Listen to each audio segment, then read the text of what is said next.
We're not it. Can you all hear us? Great.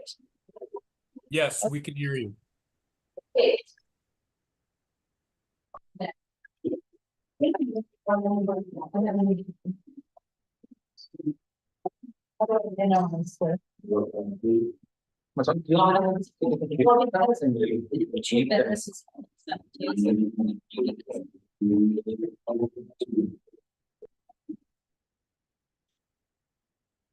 Yeah, that's supposed to be. And I call I don't know. Oh, that, sorry. Yes. That be a yes. Okay. Sorry. Did you know that's so? Okay.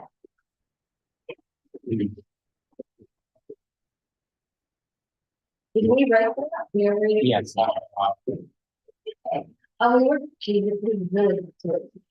We did have to wait to get our act together. Yeah. I would like to welcome everybody to tonight's meeting of Unnc. But I think the door now needs to be closed most of the way, or something. Door monitor, please. My name is Laura Myers. I am the vice president of Unnc, and not St. Paula, at least not St. yet.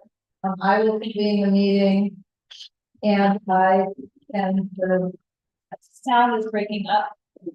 Can we move? Can't go any further, right? Because then obviously we need to have an hour on speaker. So I need to switch. Yeah, but no, it's.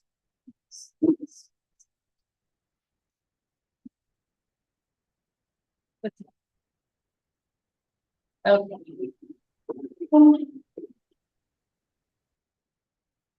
we're still not. It's fine. Okay, does that help at all? Can you hear me better? Okay, so I'm gonna remind board members and perhaps those who are sitting at the back to actually move forward, because to speak, you need to be near this owl thing. So what we're gonna do tonight, before actually calling the meeting to order, although I do believe we have quorum, is have a presentation from LADWDOT, not DWT, from Eleanor, and I'll start with Eleanor, and then you'll. Severin.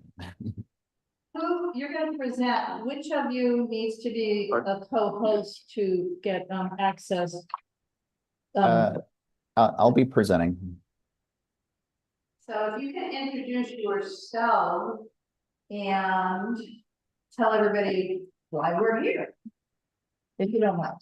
Yeah, great. Thank you. And yeah, thanks for putting us at the top of your agenda. We do appreciate that. My name is Severin Martinez. I'm a supervising planner with the Los Angeles Department of Transportation on the Vision Zero team at the department. The Vision Zero team is a team within the department that's whose goal it is to address severe and fatal traffic collisions in the city. And I'm joined by my colleague, Eleanor Hunt, as well. And yeah, we're really excited to share a presentation with you about some work that we have planned on PICO. And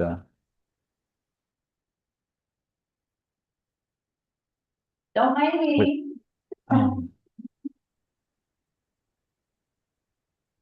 Okay. Can folks see this okay? Oops, sorry. Yes. Okay, great. Yeah, thanks again. Yeah, we're here to talk about our Pico Boulevard Safety and Mobility Plan project. First, just a little overview of what we'll be covering. First, we'll introduce the project area and the limits that we're working within. Talk a little bit about the project background and the need for the project. Then we'll dive into the specifics about the specific changes that we're looking to make. And then we'll close with some next steps and opportunities for feedback. And I did include here on this slide a picture of Pico from 1895. As you can see, the street looked very different well over 100 years ago. But this is all to say that Pico has changed a lot in the past and it may still change some more in the future. So first, some project background. Pico is in the city's high injury network. This is a subset of streets in the city that experience a disproportionate number of serious crashes resulting in people getting seriously injured and killed. And that's actually all the red lines that you see on the map here. These are all different segments identified within the high injury network, or HIN. And if it looks like there's a lot in this area, you're not crazy. There are a lot of dangerous streets in this part of the city, but we are focused our efforts on Pico Boulevard from Crenshaw on the western end to Figueroa on the eastern end. And you can see this primarily straddles two city council districts, Council Districts 1 and 10, with a small portion in Council District 9 as you approach downtown LA. And we did include also denoting a segment of Pico between Figueroa and Grand, where a different city department is leading some work to make some changes to that small stretch of Pico as well. The department's made some investments in Pico in the past. These have primarily been what we consider to be light touch interventions. So we've upgraded the visibility at a lot of our existing crosswalks from kind of like the two lateral lines to the continental or zebra striped crossings that you may have seen in the neighborhood. We've added some edge line striping. This is a line separating the row of parked cars from the moving traffic, and it's intended to help just visually denote the space a little bit better, so that we reduce the potential of people, swiping mirrors or having other kind of minor incidents associated with that. We've introduced some left turn phasing. So at a lot of signalized intersections now, when you're turning left, you have a dedicated phase where you're turning without conflict from oncoming traffic or adjacent pedestrian traffic. So separating these left turns from other movements has been demonstrated to substantially improve safety. We've also added a new traffic signal at the intersection of Pico and Verindo. And we've modified a lot of our traffic signals to include what's called a leading pedestrian interval. This is where the light turns green for pedestrians a few seconds before it turns green for cars. And what this does is it helps pedestrians get into the crossing, become more visible before vehicles start moving, and also get through the crossing faster. We've also introduced some speed feedback signs with some more measures on the way. It did appear that we're adding a yellow flashing beacon at the crossing at Kenmore, and it does look like that's currently in the process of being installed. And we have some more left turn phasing on the horizon as well at the intersections noted here. So why are we looking at Pico despite all these investments? So what we see here on this map is a decade worth of serious crashes. This isn't all crashes, just the ones that result in severe injuries or death. And what we saw was that there have been 75 of these kinds of serious collisions in the past decade. And these collisions have a disproportionate impact on people walking. So almost 70% of the serious crashes involved people walking, and all of the 11 fatalities recorded over the past decade were pedestrians. And although people bicycling make up a small proportion of the overall traffic along Pico, they too were disproportionately represented in collisions resulting in injuries. And we see that 12% of injury collisions involved people bicycling. And something else I want to call out in this map is that it would certainly be convenient for our work if all these collisions were happening in one place, but that's not what we're seeing. We're seeing that these collisions are kind of strung out along the corridor, and therefore we are looking to kind of take a corridor-wide approach to this project. We've also done some analysis looking at travel speeds on Pico, and what we saw is that almost a quarter of all drivers are going slightly or are going faster than the 35 mile per hour speed limit. Now, this doesn't distinguish between, whether that's 20 miles per hour speed limit or 5 miles over the speed limit. But what I want to emphasize here is that even if someone thinks like, well, if I go a little over 35, what's the harm in that? We see in the chart on the right-hand side here that a pedestrian struck at 42 miles per hour has a 50% chance of dying. If we could get travel speeds to go from just above the speed limit to just below the speed limit at say 32 miles per hour, those odds of dying are basically cut in half. So even a modest change in traffic speeds can have a big impact from a safety perspective. We've also seen that PICO is not immune from the kinds of undesirable driving behavior that we see throughout the city, notably with things like street takeovers where drivers are doing donuts in intersections. This poses a safety issue to everybody on the street. And this picture at the bottom is showing the intersection of Pico and Arlington, which is directly next to Pico Middle School. So we're hoping to do something about situations like that as well. Pico is also identified in the city's mobility plan bicycle lane network.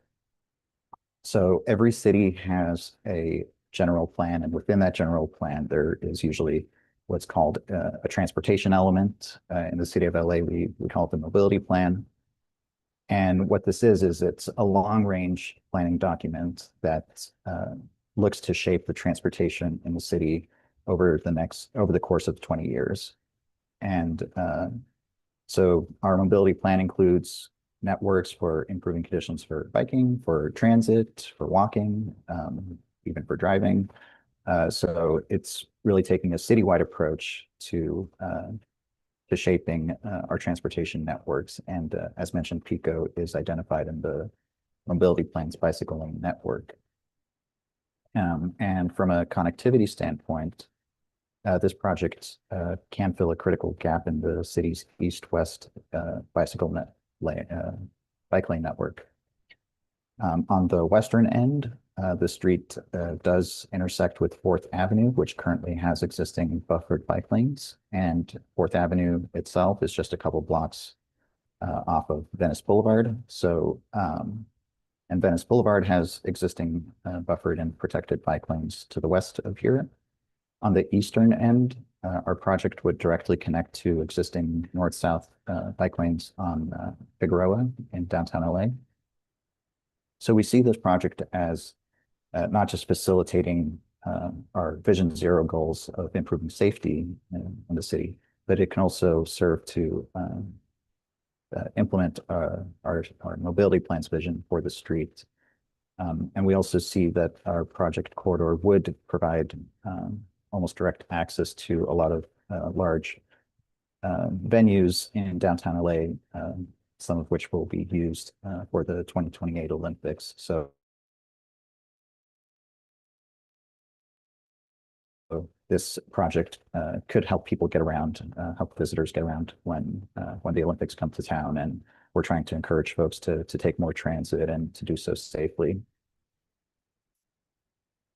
So with all that being said, here's kind of an outline of our project goals. So we want to build on the past investments we've made on Pico to improve safety. We want to reduce excessive speeds and risk of fatality, particularly for pedestrians who are disproportionately represented in these collisions. We want to improve safety for left turns. We want to create some dedicated space for people bicycling so that they don't have to choose between riding on the sidewalk or mixing with 35-mile-per-hour traffic. And we want to improve that connection between mid-city and downtown LA and improve access to jobs and economic opportunities that line the Pico corridor. All right, so what does this all mean from, I guess, a design perspective? So this is what Pico looks like today, and it's probably no news to anybody in this meeting. It's currently 4 lanes of traffic, 2 in each direction.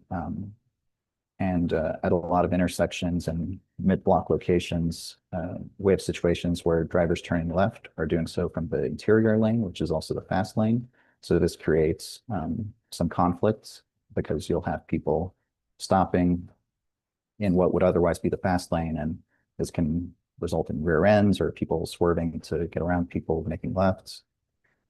People bicycling or using micromobility devices, they find themselves kind of like in a no man's land where they're choosing between riding on crowded sidewalks or riding with fast moving traffic. So there's that conflict as well.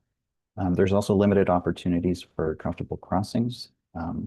So even where we have signalized intersections, these aren't always, I guess, the protected space that one might expect it to be. And there can be some issues in crossing the street as well. And lastly, the street is currently designed does not reflect the mobility plan vision for the PICO corridor. So with that in mind, there's two options that we're looking at. Here's option one. This would take PICO down to a single lane in each direction, but in doing so, it would provide a dedicated center left turn lane. It would create space for protected bike lanes, but this would also involve removing some on-street parking. But we think that this could provide a benefit to people bicycling or using e-scooters. This can create space for pedestrian refuge islands when crossing the street. It creates those dedicated left turn spaces so that turning traffic isn't blocking through traffic. And this would be consistent with the mobility plan vision for the corridor, which we are now required to implement since voters passed Measure HLA in 2024. We are required to incorporate mobility plan designations when we resurface streets, which would be part of this project. Another option we're looking at, option two, this would create painted bike lanes. It has a lot of the same benefits as the option I just showed. The main distinction here is that these bike lanes would be placed between parked cars and moving traffic. So it would provide less of that comfort for people bicycling, but it would preserve more on-street parking.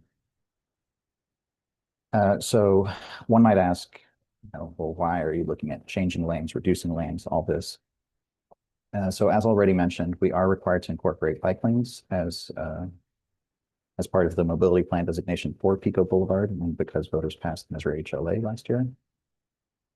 When looking at volumes on Pico, Pico is classified as what's known as a low volume project according to the city's lane reconfiguration guidelines.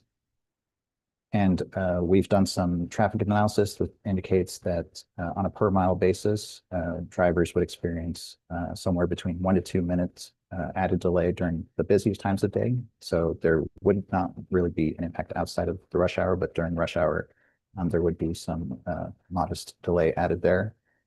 But perhaps most importantly, one elsewhere in the city where we've made these kinds of changes, taking the street from 4 lanes to 3 lanes with a single lane in each direction, we've seen safety improve substantially. Locally, we've seen streets typically experience 30% reduction in crashes just right off the bat.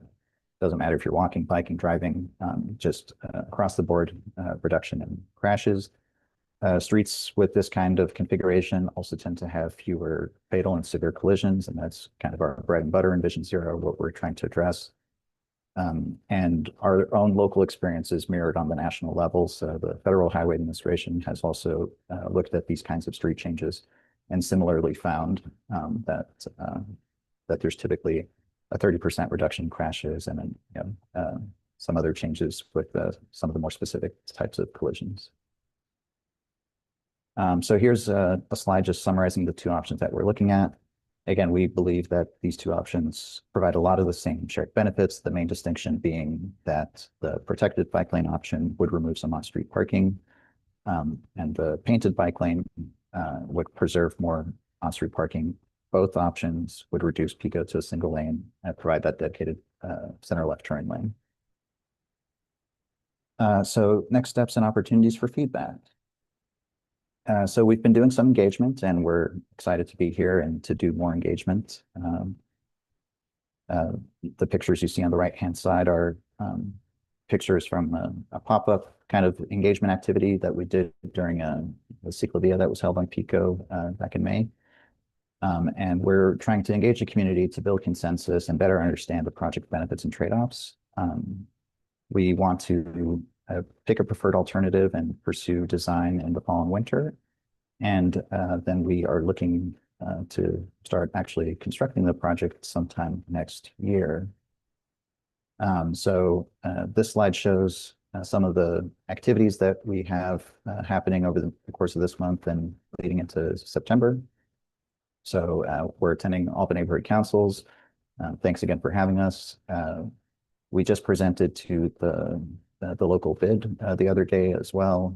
We have some of our team members actually out on Pico, talking to folks at bus stops, talking to businesses, knocking on doors. We're really trying to reach people where they are so that folks don't need to go out of their way to learn about this project and provide feedback. We'll also be doing some mailing and social media promotion as well. We're reaching out to the school communities to talk to their constituents as well. The picture you see on the right-hand side is we took our pop-up demonstration to attend a local movie screening hosted by the Pico Union Neighborhood Council.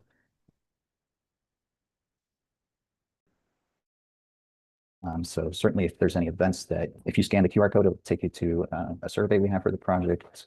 You can also go to ladot.lacity.gov/Pico. And we have that survey open through September 8th.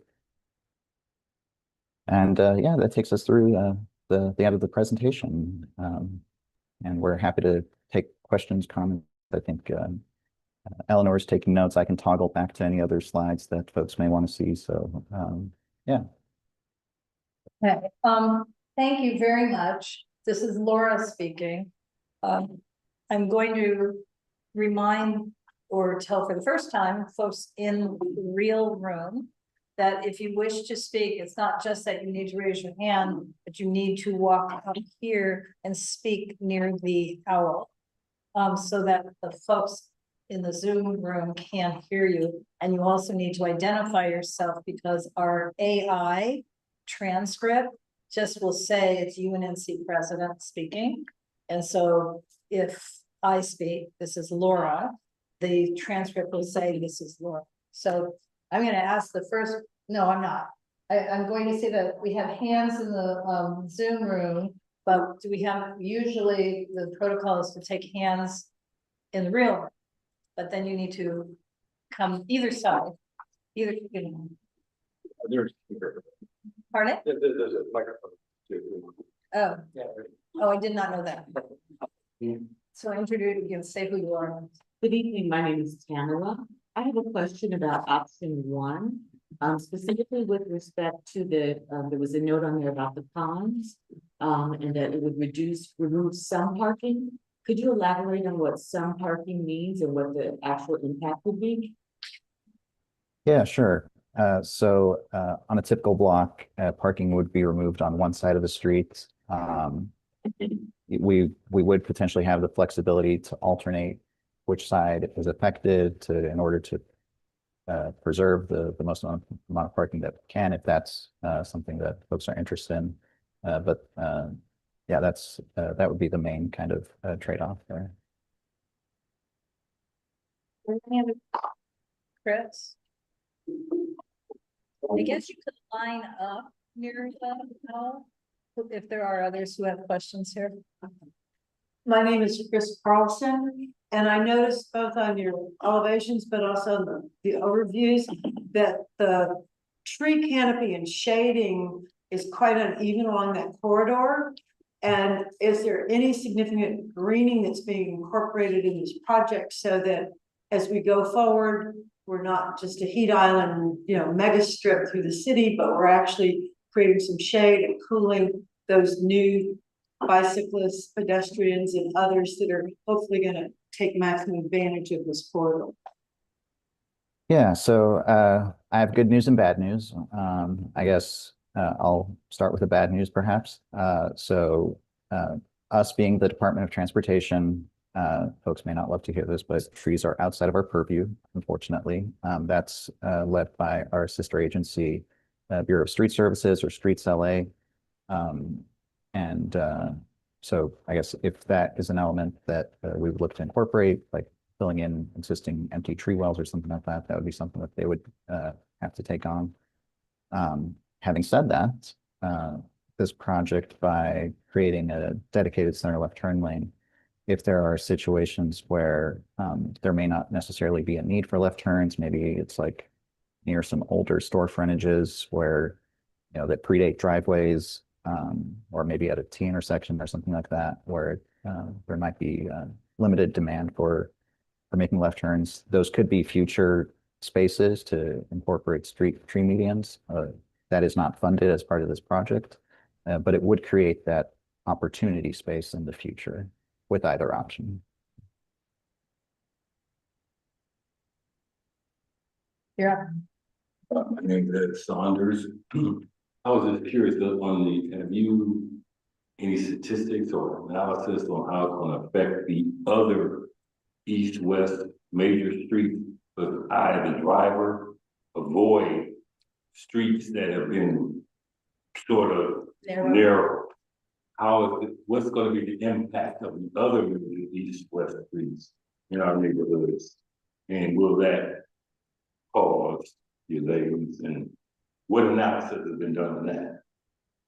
Yeah, so I would say foremost, based on the traffic analysis we have done, you know, hopefully the delay being relatively small, it wouldn't create that much diversion onto parallel streets. I will say on the state level, the state has officially changed how it evaluates transportation projects. And part of that process of changing how transportation projects are evaluated throughout the state, some of the findings were that these kinds of projects tend to be environmentally benign or a net positive to the environment.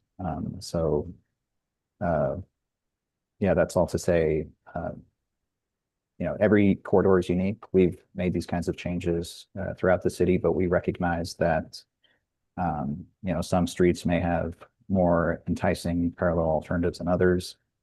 I don't know what folks would do in this particular situation, but if somebody's destination is on Pico, we would imagine that they would be traveling on Pico. Or if your destination is downtown and they're trying to go, you know, and there's got options of Olympic, Washington, Venice. So I'm just Yeah. saying, you Okay. know, Yeah, Yeah. and oh, Hang on. Just hang on, I'm gonna make Laura speaking. We have 4 hands raised in the queue and Zoom, so I'm cutting it off at those 4 hands, because we are running out of time, and then, I think. One speaking. I don't have eyes on everyone at the moment because we're seeing the screen. Sure. Well. Mary's first to raise this. No, I know that, but someone was starting to speak and I interrupted them. Well, okay, if whoever was starting to speak and I interrupted you, I'm sorry, but Marius is the person next to ask a question. Yes, hello, thank you very much for taking my question. Just 2 of them here. Street signaling, is there gonna be a change to allow for a better flow of traffic? That usually is a situation where you come to a red light and traffic backs up on one lane street. We've seen that on Adams. I wanted to see if better signaling programming would be done. Also, would more frequent metro bus service happen on that street, so that way you can take a few cars off the road if there's more metro bus service that's available? Thank you. Yeah, thanks. So to the first point, yeah, we would look to optimize the traffic signals along the corridor, especially since the change would introduce that dedicated center left turn lane. We basically have to rewire the traffic signals so that you know, it's accounting for that dedicated space and movement. We did brief our colleagues at Metro and spoke with them about this project. I can't recall off the top of my head, I apologize, what the current frequency is for the bus service on Pico. But I don't think it was anticipated to change. as part of this.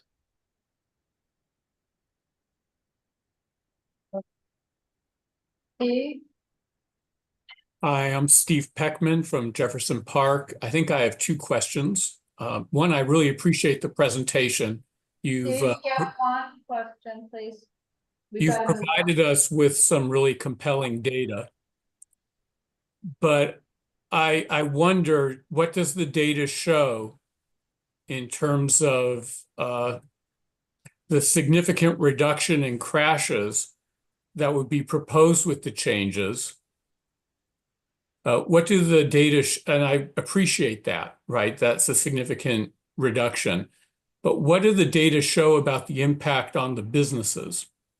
And I'm specifically concerned about all of that line Pico east of Arlington, most of which are mom and pop businesses. One, have you engaged the business community there directly to get their input on these changes? If so, what have their responses been? As most of those businesses don't have their own parking and they rely on street parking. Two is, I'd be very interested in knowing what the data are related to having the bike lane in the traffic rather than on the other side of the cars. It seems like having it closer to the sidewalk with the parked cars on the roadside there will protect the bicyclists more. Thank you. Yeah, so as mentioned, we are doing outreach to businesses. We have folks walking the boulevard, and we'll be doing mailers and door hangers so that folks are aware of the project and have an opportunity to provide their feedback. As far as, what does the literature say on the topic of these kinds of street changes and impacts to businesses? Generally, the results do tend to be positive. The most local analysis that kind of gets into what your question was asking about. I don't know if it necessarily answers your question, but what the study did show was that business owners sometimes overestimate how many of their customers arrive by car relative to other means of transportation. And with these kinds of changes, we do expect more people to kind of make that shift from maybe driving a mile to biking a mile. And the more that we can get people to use more efficient means of transportation, it frees up that fixed amount of parking, like you mentioned, to the folks that may not have the option to take a bike or walk or take transit. So I don't have a crystal ball, but my hope is that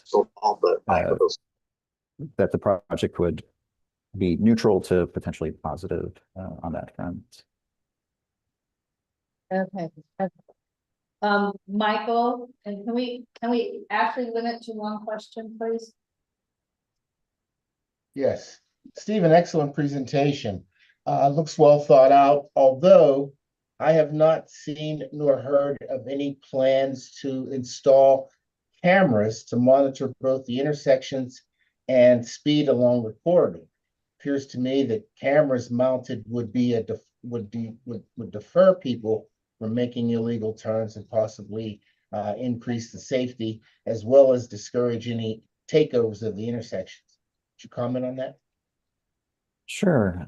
So the state did fairly recently legalize the use of automated speed enforcement as a tool to curb that kind of behavior. There's some stipulations associated with that that basically limits the number of such cameras that we can deploy throughout the city. That being said, as part of this project, we will do a pre and post project evaluation so that we can see, if we are indeed achieving the outcomes that we're looking for of improving safety.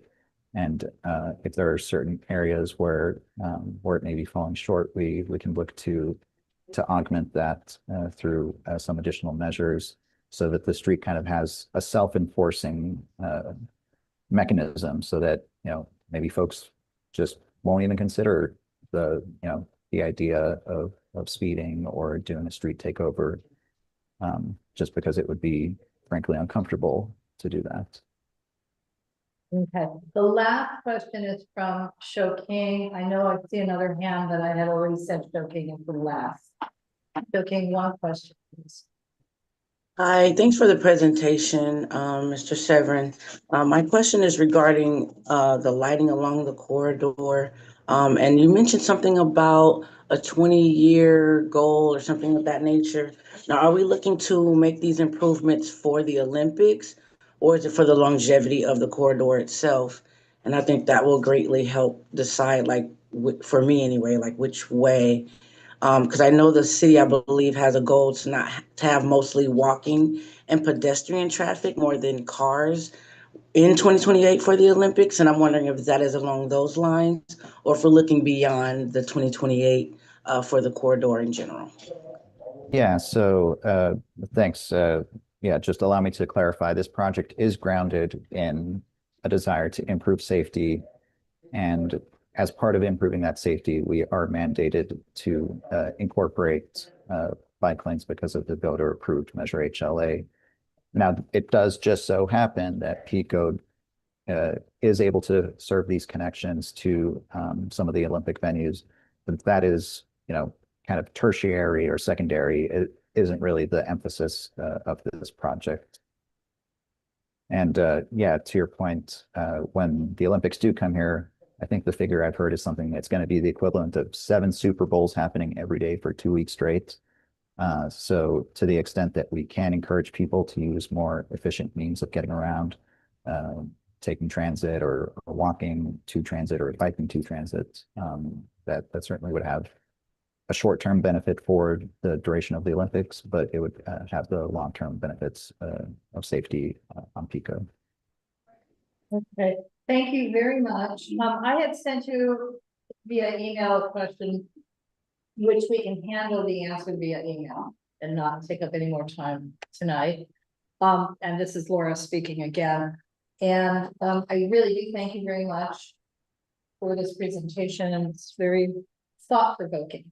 But we need to now call our meeting fully to order, do roll call, and start whisking our way through all the business. So thank you. So to start the call to order, every board member needs to turn their camera on, please, if you're on the Zoom meeting. Thank you. And Michael, can you do roll? Are you prepared for roll call? So President, Elizabeth, Christina? Did you hear present? Not that, That's. you're not Christina. Yeah. Oh, there it is, sorry. Wrong person. Yes, Hunter, President, Laura, Here. Joshua. Here. Show, Presente. excellent. Paula, Absent. Edward, here. Michael, oh, Michelle, sorry. Who? Michelle Rosser, Yes, present. all right, Grace, Present. I'm here, Corinne. I saw her online. Well, I see her too. I've seen her, I see her online, but I don't see her exactly. Here, There you go. Michael. here, Here. I'm here, I'm in a phone. I'm in a Okay. phone. Excellent. All right, Michael. I'm here. Perfect. Chris. Here. Siobhan, Online. David, Here. Marco. Excused absence. Excellent. That is everyone. So for the absences, only Marco is excused, Okay. if it matters. Okay, so everyone should have a copy of the agenda. I'm gonna share the screen. It's in a slightly different format because I was just trying to get it onto 2 pages. But in terms of the call to order, we just did that.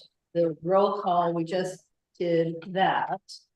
And board members voting status, Edward and Paula, but Paula is absent, are not eligible to vote on funding items.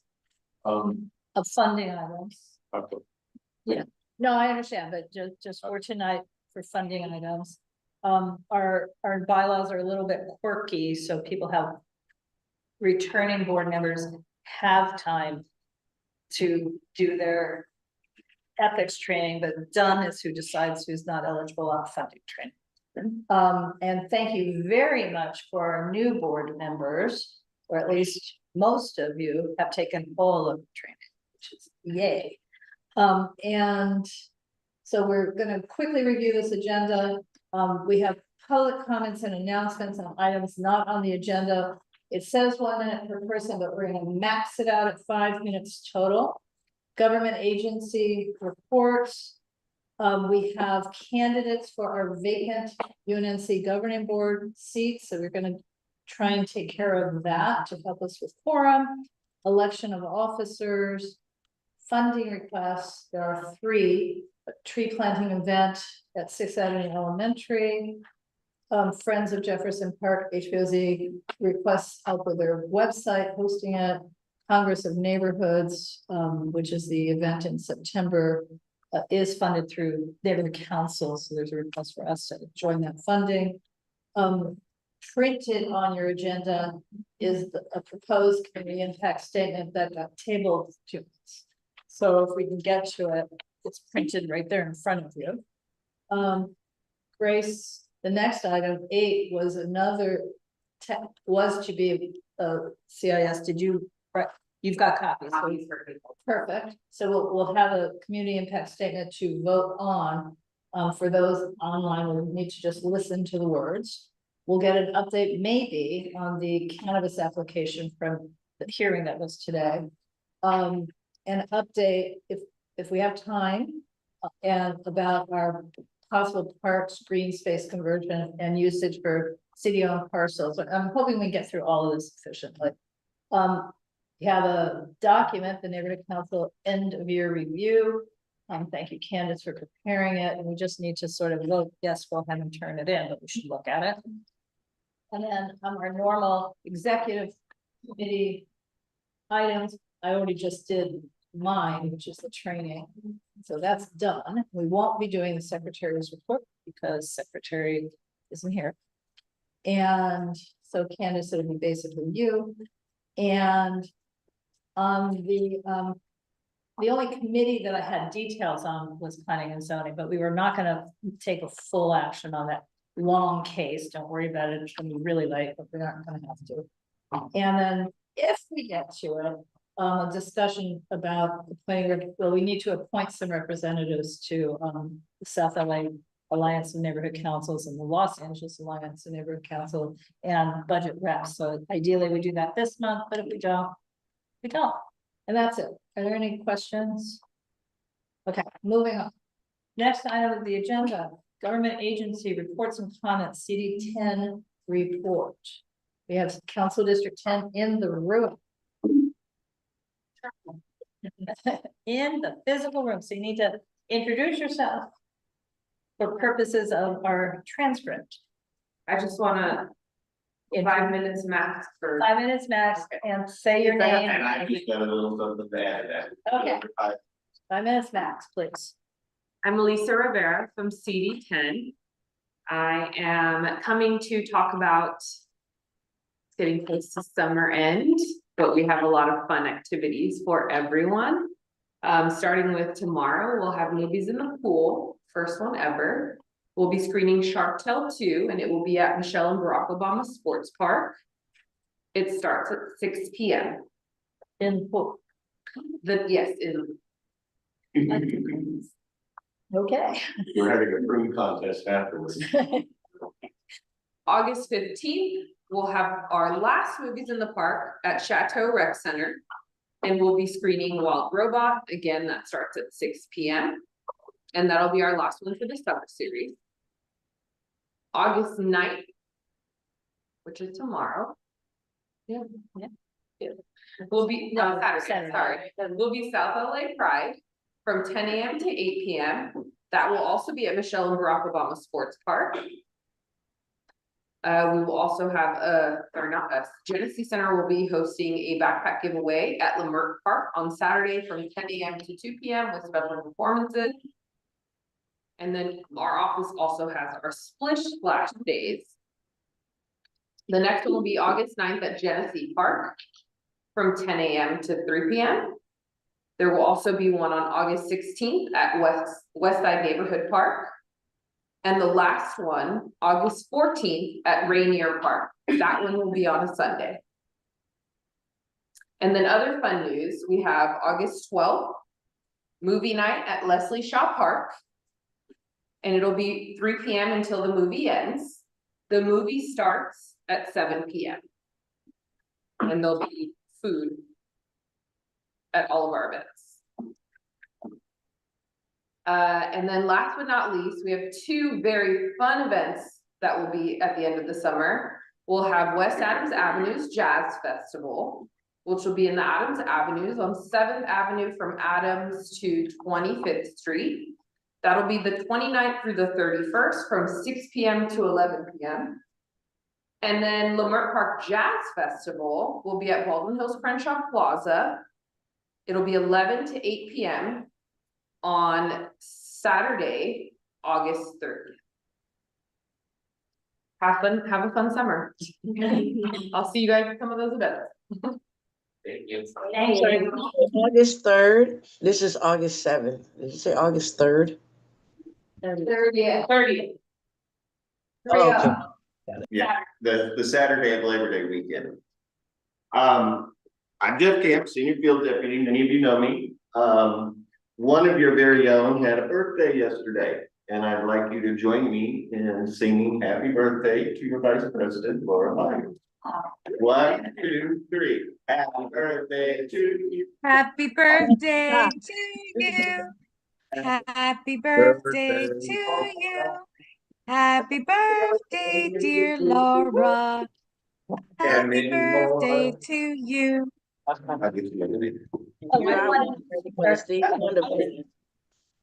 And I'm going to say, as a sort of a lesson for all, I have never ever not been at, it seems, a UNNC meeting on my birthday, because it's always the first week of August. And so of course I was chairing planning and zoning last night for my birthday, but so I call it a birthday week and not a day. And I have had a lovely series of birthday events, just not yesterday or today. So thank you. Till now. Thank you. This is Elizabeth. I'm passing around a card. Marco was the first to sign it, so I'm very excited he's part of this, and I can bring him a piece of cake. Yes, you can. Oh, a birthday card for me. Thank you. Yes. Well, thank you. Okay. So I know that our virtual people, even though I'm speaking about myself, intend to sign it, even if they can't. Okay. Is there anybody from Dunn representative here? Does not appear so. Any other government or agency official? Does not appear so. Thank you. Oh my God, that's way too big. Please. Okay. All right. Item 4, appoint candidates for vacant UNNC governing board seats. So we have 3 candidates, of whom 2 appear to be with us tonight, one on Zoom and one here in the room. So you guys will decide what to do with our 3rd candidate. But broadly speaking, what the executive committee is recommending is for all 3 temporary 1-year appointments rather than filling out the full session. So they have an opportunity to be reappointed. So I guess I want to start. Why don't you introduce yourself? Do you know which, should I say Tamala? Tamala, who is not, it rhymes with Tamala, like Tamala? yes. Yeah. And if you would come up closer to a speaker, and she is, our recommendation is to appoint her to Area 1 seat. No, I can't remember, it's A or B, but it's the seat that has 2 years, but it doesn't matter because we're recommending a 1-year appointment. Because it is our vacancy. Yes, we know, Grace, you're sitting in the other seat and we know you might leave, but at the moment, this is the seat that's vacant. Okay. Good evening, everyone. My name is Tamala Choma. I live in the neighborhood. I actually walked over here this evening, so I'm pretty close by. I have a history in the area. My family lived off of Arlington and Adams, so I'm very familiar with this area as a child. One of my major concerns and interest in joining the council is related to parking. You notice from the question I asked earlier was about parking. One of my concerns is the businesses that are on the main thoroughfares that are parking on the side streets, specifically the body shops and auto mechanics who park their cars that they're working on the side streets during the daytime. So that's one of the concerns that I'm interested in digging into as a part of it. Right. And I think we were intrigued by one of your other passions, because aren't you involved with LA Crop Swap. yes. Yes, I'm also a member of LA Crop Swap. They're on well, there are several sites, but the main site is on Degnan. I actually serve as the board secretary. I'm very involved in community gardens and helping folks grow food at home. I used to have 5 raised beds myself before we moved to Los Angeles, so I'm excited about the mission and the work that we're doing with the community. Right, so and Elizabeth, who's the chair of the environmental committee, I've already talked to her about inviting you to please come and present about crop swap at the committee. So, okay, so I think what we need to do is vote one person at a time. The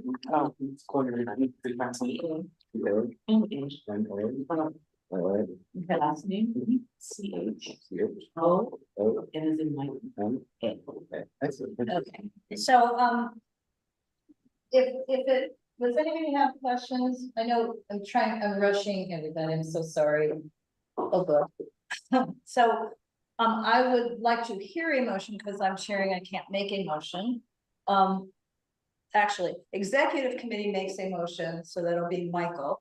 That we appoint Tamala for 1 year temporary position that's renewable for area 1 rep. So that's This is great, I second. thank you. And we I think we can do show of hands, not VSC. Okay, I joined the report as well. I think you just count the count, Okay. not the vote. So we're gonna do a show of hands for board members to vote so we can count. So all in And the favor. majority says yes. Perfect. People on Zoom can't. Nancy. People on Zoom can vote. We don't have 13 people, board members in the room. Just want to understand how close. Okay, it passes.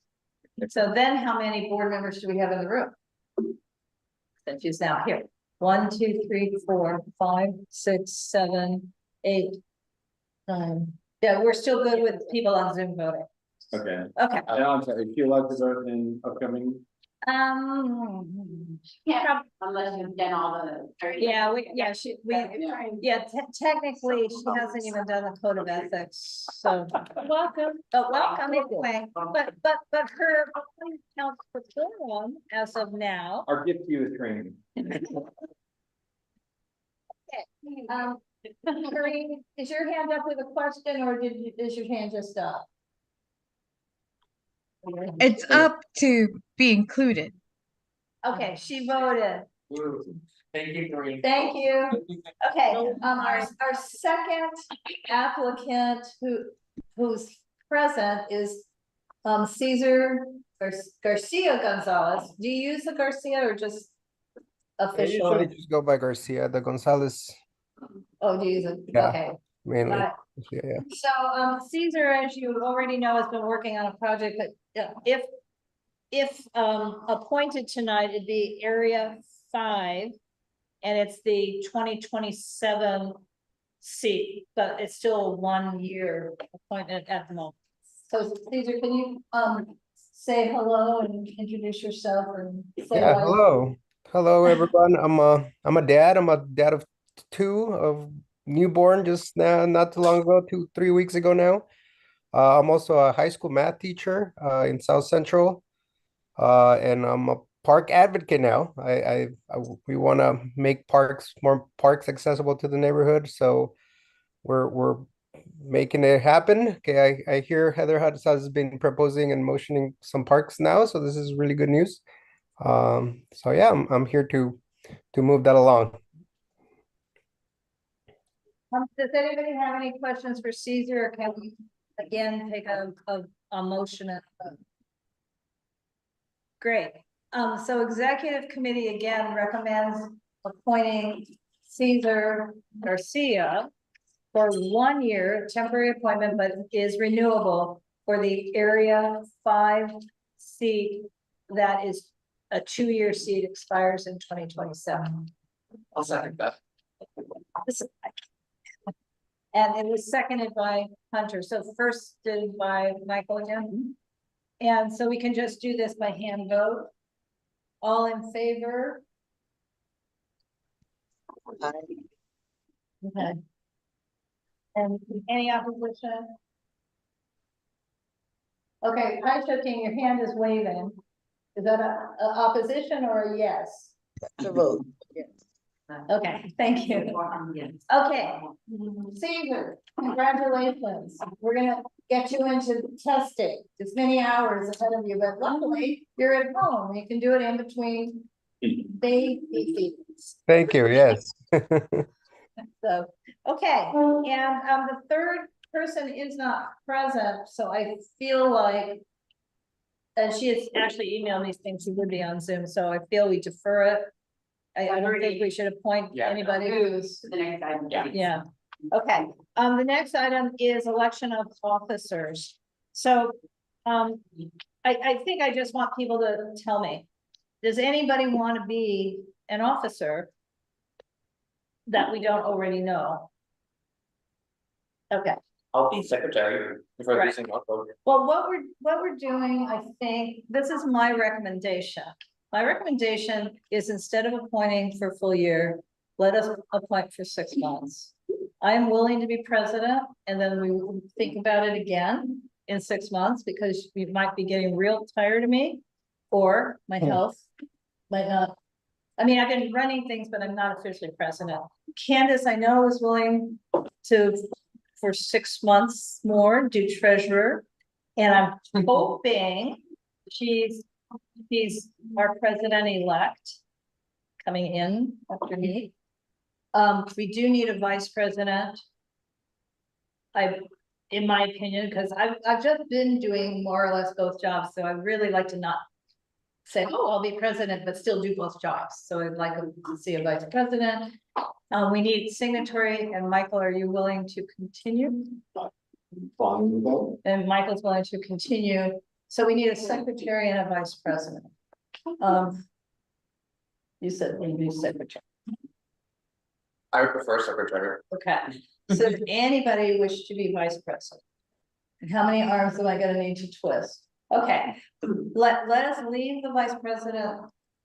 I know I'm talking and running things, and since I said I'd be president, I shouldn't be letting someone else hold the gavel. But are we good with this idea of we leave vice president empty, but I'm the only one not good with that idea, but everybody else seemingly is. And select Candace as treasurer, Michael as signatory, Hunter as secretary, and we're still looking for a vice president. If someone also is like, who I'd be secretary but not vice president, I would do vice president if that were a thing. I don't know if anyone's like dying to be secretary either. I'm also willing to switch roles as well. Oh, you mean you'd be vice president if somebody would do signatory? Sure. So, Involved in signatory.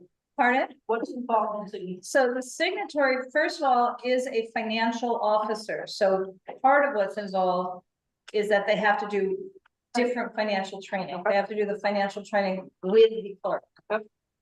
Which isn't horrible, but it's another level of financial training. And they are then allowed is a funny word, sign our BACs. But what the signatory actually does, you saw roll call, and then when we do BAC is the board action certification, it's a roll call for each vote. We haven't done it yet tonight, but it's a very particular document that has to be exactly worded correctly for the motions as well. Because we turn these into the city with funding requests with credit card payments, I mean, with a lot of stuff. So it's a precision job. I don't know that it's a really, really hard job. Michael can tell you if it is or isn't. But it's a responsible job.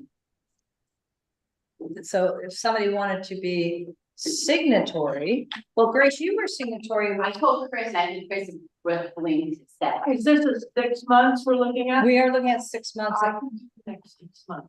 Then with the hope that, We can shuffle. or that I can keep going. It's, my only concern is there's certain times, not that I didn't need to be by Zoom. You probably need the signatory in person. No, Okay. the same, I mean, all officers are supposed to do their best to be in person. Yeah. Meaning there's less leeway, but there is leeway. I mean, every officer, including myself, has been on Zoom for at least one meeting. I had COVID once. I had to. I'm You- happy to step up to the training. Okay, so and, Michael, are you happy to step up to vice if you're president? willing to try. Okay. That's a gracious. Thank you. Okay, but we need a motion that I cannot make. We need a motion from someone who's not us.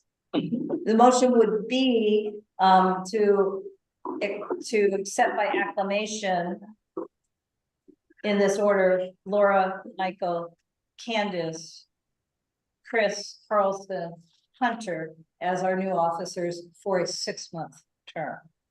Can someone make that? I so moved, this is great to you. And I make that Ken- motion. Okay, Corinne, can you second? I make that motion. Okay. I second make that motion. Okay. She's- Okay. And I know I should have passed the gavel, but again, this one can be by acclamation, all in favor. And noting a lot of people online. Thank you, we're good. Thank you, we're good. And noting again, we're all semi-reluctant or very busy people or have job or health issues, so we're not trying to do this for longer than 6 months, perhaps. Okay, funding requests, tree planting event at 6th Avenue. Teresa's already queued up. I am. Everybody, this is Teresa Mason, I have care of the tree committee. Laura, I put the, So you want me to show the grid, right? yeah, just so everybody can see what we're doing. So the tree committee has asked, we went to executive, A1CC, South LA Tree Coalition, Council District 10, we're all working together to do a tree planting around the perimeter of the 6th Avenue Elementary School. And we are also doing a fruit tree giveaway. What we are asking, very similar to what we did last year at the resource fair at Local Shaw Park, is for if UNC can fund the taco truck. I reached out to the taco they're available that day, October the 18th, which happens to be the same day as Save the Soul, but they are now. So I'm here on behalf of the tree committee with that request. So, what time is the event? 10 to 2. So it overlaps, but not 100%. Okay, so, and just, this is Laura speaking. Weirdly enough, we have done in the past 2 events on that, events and Taste of Soul the same day.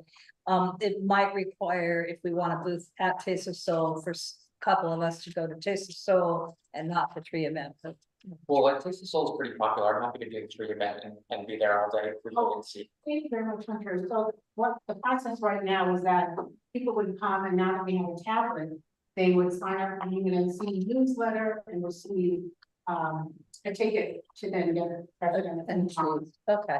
So So, and I did see on this grid, I mean, this is great, that Rediscover is gonna be there, and the Office of Community Beautification. We've asked them, but. Yeah. Well, I'm saying, it looks like some of our other partners. Yes. Are gonna be there, so it's a good partner event. Recreation Park, but Okay, yeah, right, but I mean, in other words, this is an event where we're gonna have partners there. So are there, Laura's still speaking, are there questions of any sort for Teresa? She is asking that UNNC's part of this would be to fund the refreshments, not the water, just the food. Refreshments for 45 volunteers, and then more or less, and then Participants. Yes, the community members, I think Rosie had her hand first. Just a question, is it also on fruit trees? Yeah. Do you know what type of fruit tree they'll be? Yes, I could, they're listed 10 fruit trees, but it's pre-registration, so we're gonna send out a flyer on it, probably through the UNC newsletter, and give everybody an opportunity at one time to register. Okay, thank you. Chris, can, A clarification, I know we've run into issues with the city clerk about food and are we under the same stipulation, can only be snacks? No, it's very different, as a co-sponsor, this is kind of what we did last year with the resource fair at Oakland Shop. And I was signatory and handled all of the paperwork for that, so, I think Candace or Laura's gonna work it, we just have to get it uploaded. But no, there won't be a problem, they have to provide their health certificate, their business license, and, insurance. But those are typical documents. A second question. When we use vendors, do we make any effort to try to select vendors who are operating, a business right within our footprint? I selected, May's Tacos because we used them last time and it was an easy process. Okay, if someone else, I mean, the request is just for. money at the moment. Yeah, I don't have. Selection process. So I can share about Nays. Nays, I actually recommended to Ms. Dolores and Teresa. Can you identify? Oh, hi, this is Candace speaking. And the good thing about Nays is that she does things in the city all the time. So all of the documentation, like certifications and the tax IDs and all of those things, training, whatever, she already has all of those. You know, for the job. Okay, so, I have two things, they're both on names. Just given the nature, this is Laura speaking, given the nature of the event, meaning plant people. Will there be a vegetarian option? Can we request it?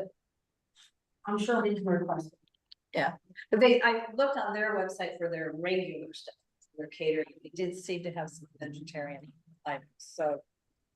And then, the other concern I have, and you know, I've already mentioned it was, I want to just make sure that we're balancing how many people and how much it's cost per person. Because, We're gonna have over 200 people. okay, great. I mentioned Laura is for 100 fruit trees. Everybody, those 100 people have to arrive to pick up their fruit trees. We have 45, at least 45 volunteers to plant all the way around the 6th Avenue School. So Plus I think, vendors. yeah, well, Okay, yeah. So as long as we have, I mean, $2,000 should be feeding 200 I people. mean, it might not be 2,000. I just didn't know her price. That was 1,500. I just didn't know because of the cost. So let's just Okay, Elizabeth. I expect all the UNC board members to go out somehow. Well, and we can eat a lot of tacos. Elizabeth had her hand up and Show King has her hand up.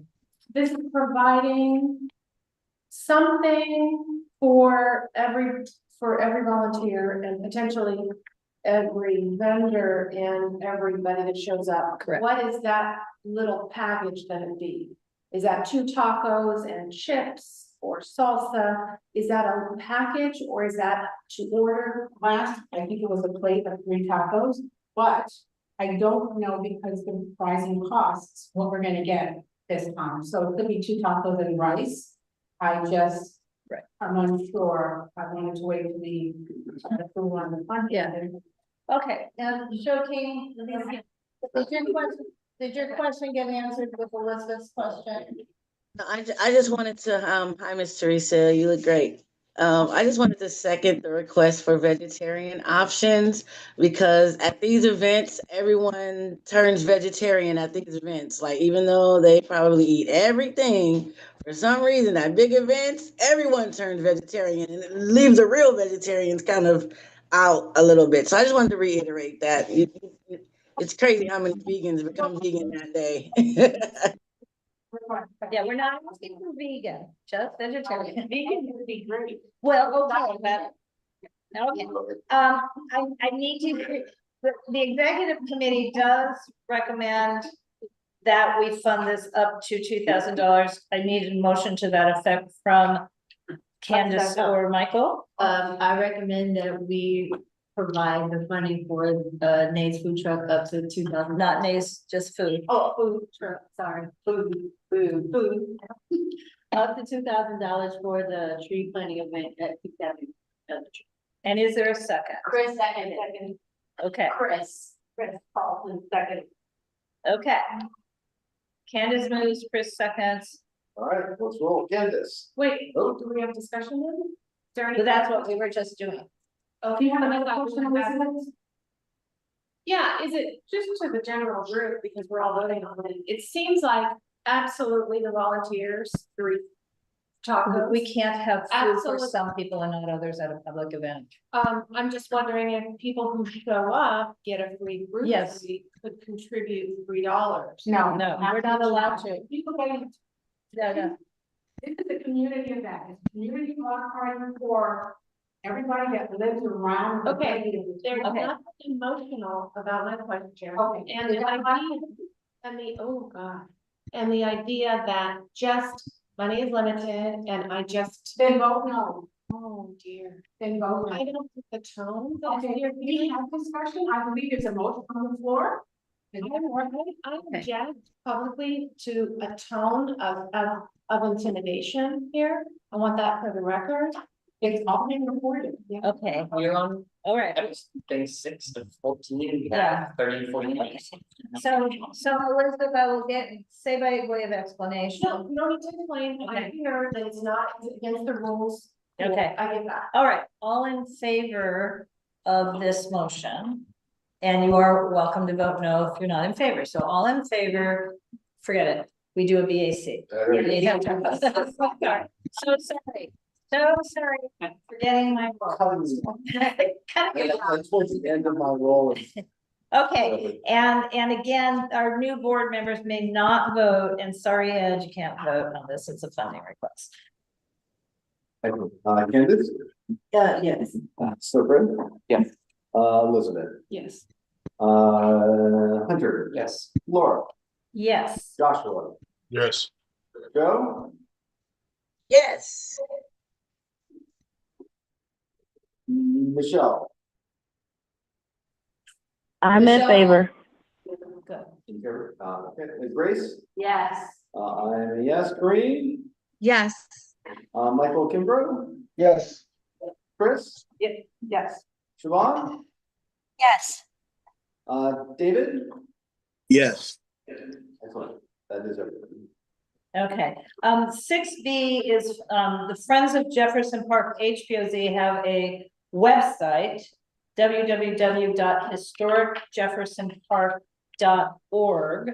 And they are requesting that UNNC, pay for the 3 years of hosting, the next 3 years of hosting for the website. The cost would be $432. We were permitted to and paid for this exact same thing back in 2022, and it was in fact the exact same dollar amount, $432. The website's utilized to foster community engagement, provides a central clearinghouse for information about the HBOZ and about Jefferson Park. And by using this electronic communication, they optimize the Friends outreach and education efforts. And we are listed on the website as a partner. The listing that it's a little weak, so if we are permitted, if we vote yes to do this, and then if the clerk permits us to pay for it, because we're having a little issue, we're going to request, and I'm hoping Marina, Maria, and Steve hear this, that our role become more visible, because we're pitching it as outreach on our behalf and not just your own. And anyway, the funding would allow the Friends of Jefferson Park HBOZ to continue serving our community. So, the reason I'm doing this presentation, Steve, if you were planning to so quickly, I just want the board to know that the clerk at this moment in time is saying probably we will not be allowed to fund it, but we are trying to argue, but we can't even argue if the board, and we shouldn't, if the board does not want to do it. So we're bringing this to the board for a vote, but there's still no guarantee that it will be a success. So, Steve, did you want to share the screen with the website itself? That would be great. Thank you.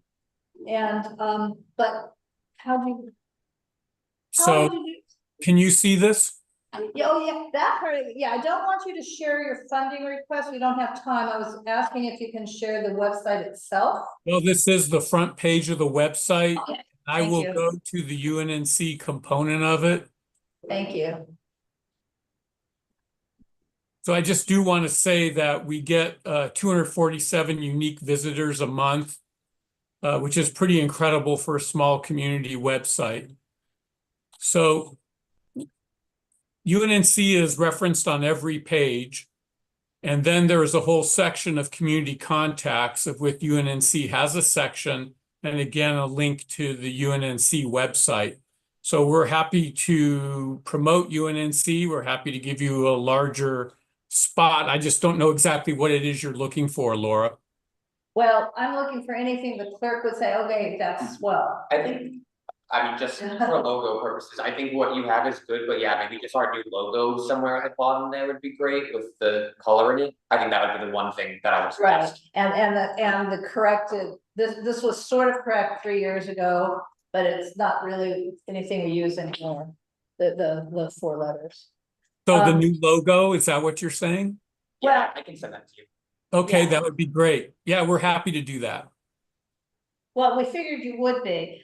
So again, the issue is that the clerk is questioning whether we should be paying for quote operations for another organization. Yes, Chris Carlson. Steve, when this was voted 3 years ago, I was thinking that we were seeding something that would become self-sustaining. Like Western Heights had the website for 240 residents and it's $150 a year, which is like about the same rate you guys are being charged per year. But my question is, if we're gonna become the every 3rd year funder of this, I would like to see a more collaborative communication where our UNNC distributions could be seen within your website on that UNNC footprint, so we can better serve the just community by making sure there's the maximum penetration of information to those 2,000 people. Because if you're coming back every 3 years for funding, I think it needs to be more than a logo. I think it needs to be a shared vehicle to enrich the community with advocacy and resources. And I would tweet. So that is all there. I didn't have a chance to go through the presentation, but you can see that we have a city services page. We have community news. So we're happy to add material from UNNC that would take a discussion so you could tell me exactly what it is you want, and we'll be willing to do it. Just in terms of the cost, I want to make sure the board understands that this is a shared commitment, and the Friends of the Jefferson Park community has already contributed to the amount of about $12,000 to $15,000 to create and maintain the website. So what we're asking from UNNC actually is a nominal amount over 3 years, and we would appreciate the collaborative spirit to be renewed again. Grace. So This is Grace speaking. this is Grace speaking, and it's sort of a friendly amendment that would probably help this. Instead of calling web hosting payment projected cost, if we said it is a supportive community outreach effort up to, $450, I think we have a better chance of getting this approved by the city. Yeah, Steve, let me ask a quick question, and then I think we just need to move to a vote on the money. Do you all have a Friends of Jefferson Park HPOZ bank account? No. That's our problem. They need us to use the credit card, and I think that is the problem. Because we can't do a payment request for outreach support. So let us just do this today. Let's vote up or down on the request. If the vote is yes, we're gonna try and figure out how to do it.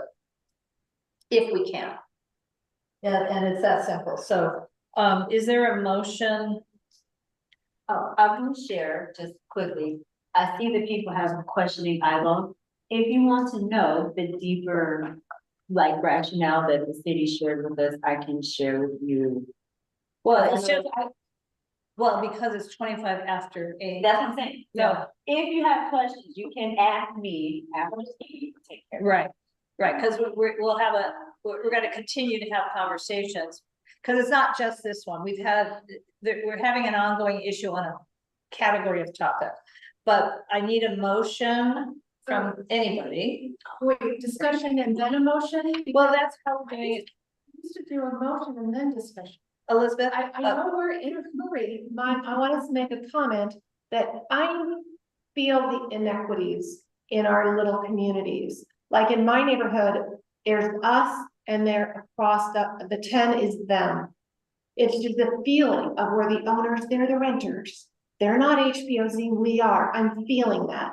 And I don't feel that, yeah, HPOZ, by being HPOZ, they raise their property values. They have a nurture community. Okay. I'm just saying that giving this community money and then not giving another community in our area feels unequal. All right, well, this is Laura speaking, so just so you know, UNNC, when we didn't have as much trouble doing funding, also paid for the Arlington Heights Neighborhood Association website. Okay. So to your point exactly, because that's the them you were just referring to, so we don't only do HPOZ, it just happens to be. It's brand of an H, right, but historically, we've done a lot of this kind of funding. We've paid for insurance for block clubs. We're just in a new thing now. I know what my vote is today, and I just wanted to say one. Okay, and you are correct. If we followed Robert's rules totally correctly, we do the motion first. And the motion is what the agenda item is, actually, and it's moved by executive committee. And then we would need a second, but so Candace is officially the mover of the agenda item. I need a second. Okay. And we should have done the discussion after, but we typically. Yes, exactly. BAC. Okay, excellent. Is room up ready to go? Candace? Yes. So Chris? Yes. Elizabeth? No. The country? Yes. Laura? Yes. Joshua? No. You, Joe? Yes. And Michelle? Yes. Grace? Abstain.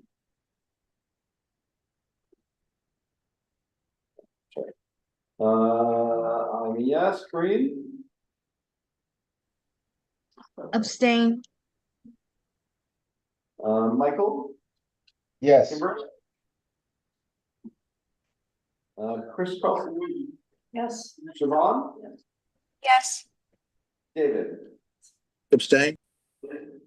All right, and that is everyone. Thank you. Okay, what's the count? 1, 2. Did you vote? 3, 4, 5, 6, 7, 8, 9, 10 in favor. Okay, so the motion passes. Motion passes. Yeah. Okay, so Thank you for your support. thank you, Steve. So we will talk again because this is complicated.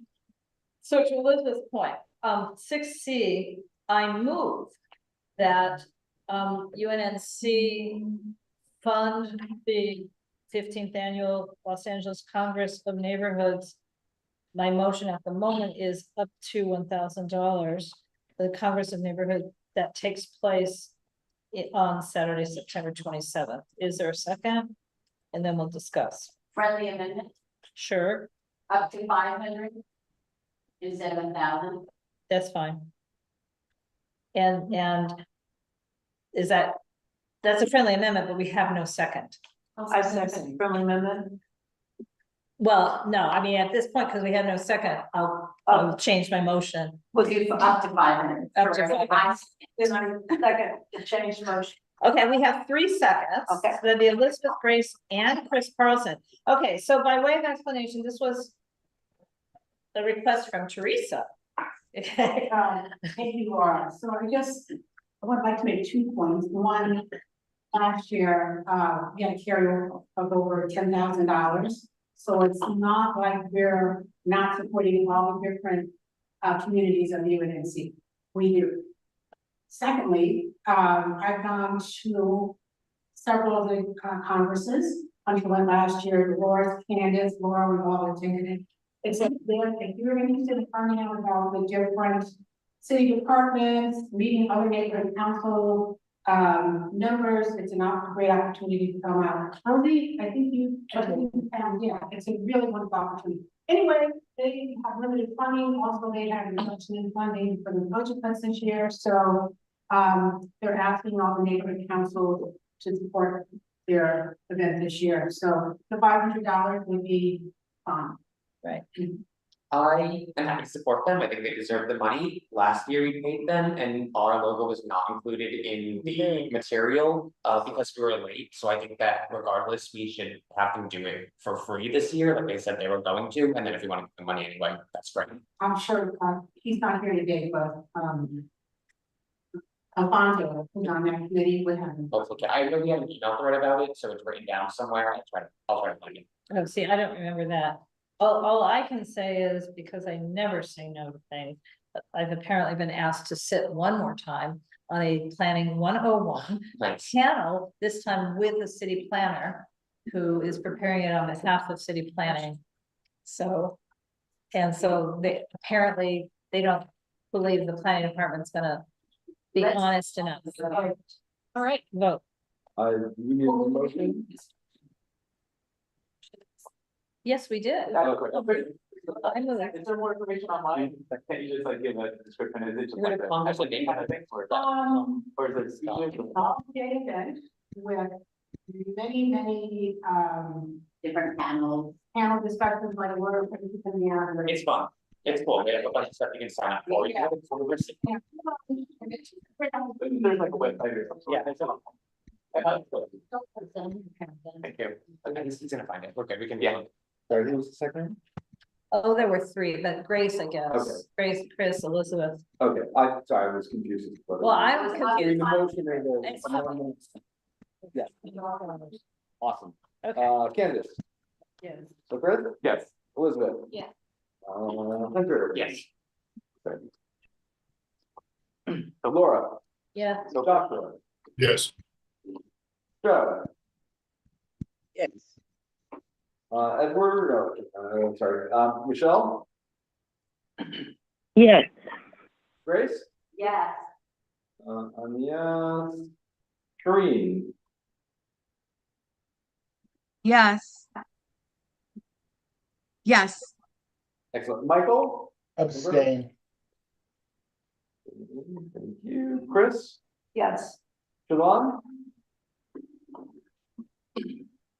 Yes. David? Yes. Okay. Item 7 is a proposed community impact statement, nicknamed CIS, regarding council file number 25-0642, which is essentially about eliminating off-street parking requirements on a citywide basis. Most off-street parking requirements have already been eliminated in our community, just so you know, because almost every site within UNNC, not quite all, is within 500 feet of a bus stop. But this is basically what this motion is about, is they're asking the question, does it make sense to eliminate citywide off-street parking requirements for new development and instead allow developers to make their own rational. Well, I mean, depending on what they're building, some people may not want to build something that has no parking because they will have more customers. Anyway, this was discussed at, did we do this at planning and zoning, or we do it as executive? Anyway, it was discussed a couple of months ago and we did support the motion. And I'm just saying, read on the agenda. I hope you all did, since I triggered it this early in this meeting, and we should do a yes or no vote. So I move that we support write a community impact statement supporting council file 25-0642, and and the motion requests a building and safety report back with recommendations regarding the feasibility and a cost benefit analysis of citywide elimination of all street parking requirements for new development and changes of use. Is there a second? Is there discussion? Okay, so let me understand. So we are kicking this to the committee to make recommendations. We are kicking, I'm sorry, and the motion should have said with the final language to be approved by executive committee. Yeah, that's fine. Yeah, because it's not fully written. Oh, got it. So is there any discussion as to, I mean, you know, it's okay if somebody says, why are you supporting this? I don't want to. It's okay. I'm not hearing any discussion. I see Show King have her hand up. I won't say yet, my hands up. Discussion is, I'm not in favor of anything regarding less parking for the residents here, especially when we have events like World Cup, Super Bowl, Olympics, just on an everyday basis. I think leaving it to developers who are mostly gentrifiers, they're not gonna be considerate of that. They just want to put their building up. Case in point, when we were, I think it was the community or us discussing who would purchase, what is it, the Johnny Pastrami, they were going to nearby businesses asking them, hey, can I just pay you guys for 2 parking spots so we can say we have parking? And I think that's a little unethical, and I think that'll get worse if we put it in their hands. Because most of them, again, are gentrifiers, especially the CIM. Okay. Other comments? I mean, noting I'm making the motion, I'm not necessarily fully in agreement, I'm just making the motion. So my comment would be, by and large, our housing developments are now free of parking requirements. The state law 82097 has pretty much eliminated parking requirements for most, if not 100% of the developments, at least within UNNC. So this, if you want for us to write the community impact statement where it's more focused only on business uses, because again, it's like, why does an art gallery need twice as much parking as a barber shop? There may be good reasons, but why do we have these in the code? The municipal code doesn't necessarily address common uses of today, because it was these requirements were written in like 1946. So, okay, Chris Carlson. One of the things that, you know, we have a nearby example in Culver City of a municipal structure that started earlier than LA in terms of building greater density, reducing parking, but at the same time, the city did freestanding distributed parking facilities so that the businesses had a place that you would park and walk. And the business community from Culver City has benefited tremendously from that. And it's that I have yet to see a proposal like that come through our city. I'm gonna make, guys, I'm gonna make a suggestion, because that's about shared parking. I'm gonna make a suggestion that we table this and schedule it to planning and zoning. If you are interested in the topic, it'll be on the next planning and zoning committee meeting. When we come back in September, we're not gonna have a long discussion. We'll be voting up or down. Right. But table it now. Okay? I withdraw my motion. Okay, Grace, I'm turning this to you. Thank you. And is the back Agenda number 8. And is the back side the CIS? Yes. Well, so I'm just giving background info back. On February 4th, 2025, the city council voted to have the city committee on civil rights, equity, immigration, aging, and disability committee look into how best protect Angelenos. And basically the umbrella topic was immigrant protections, rights, city departments, public education, and it's motion number 25-0106. And it was really to contest the current immigration and customs enforcement, better known as ICE raids. So the city has been working on things, and as UNNC's Public Safety and Emergency Preparedness Committee co-chair, I was able to attend the LAPD commission meeting, and Siobhan was gracious enough to meet me that day, and we brought forth some questions. We were not able to get this before the board because our meeting was, the second week of July. And, it was July 14th, and the next day, July 15th, we went to the LAPD commission meeting to talk about it. And some of the questions that were brought to our committee was, one, how is public space distinguished from private space in a way that dictates when LAPD can intervene?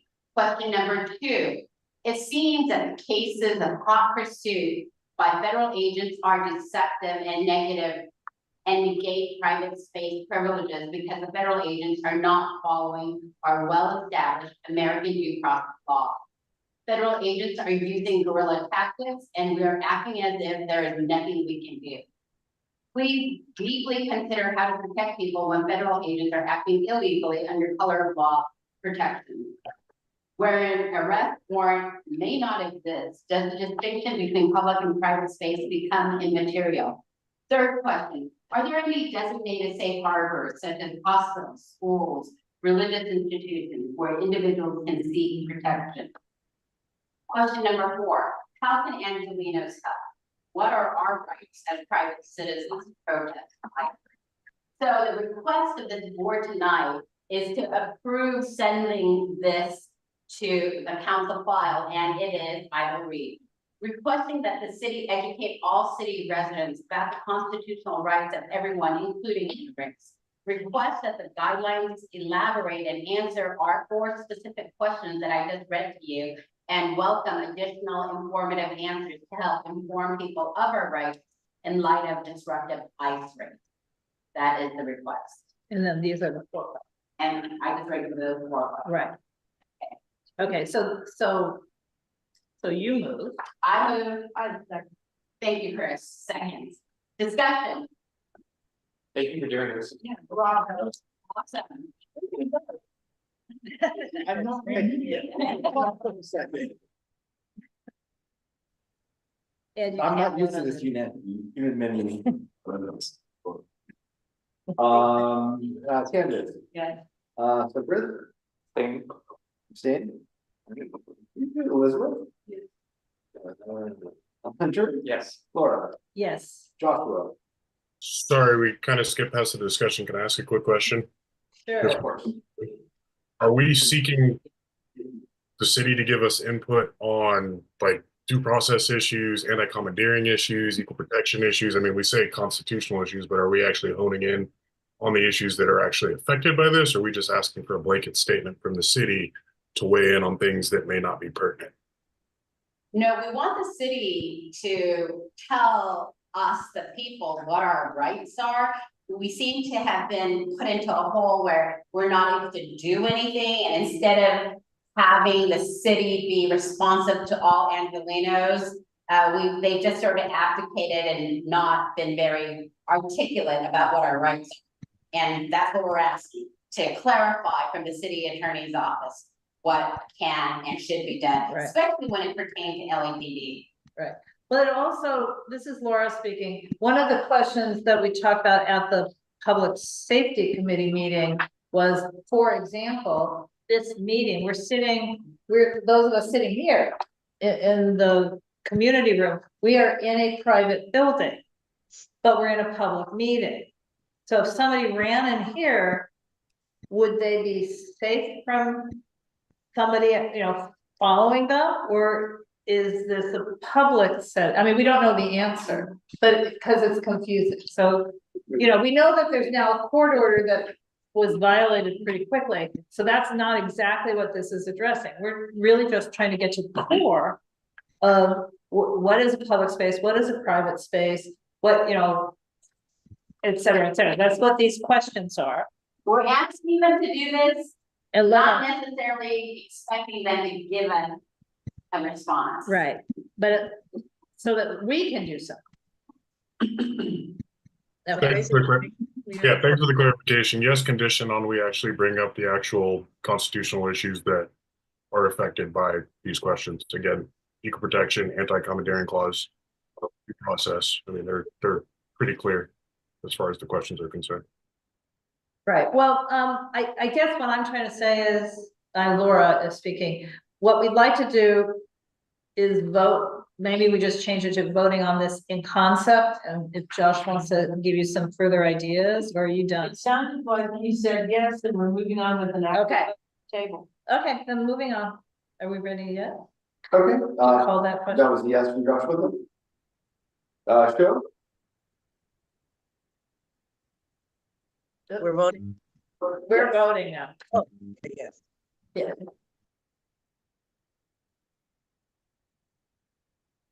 that was the yes? Yes. Oh, great, okay. Edward? Yes. Sorry. Michelle?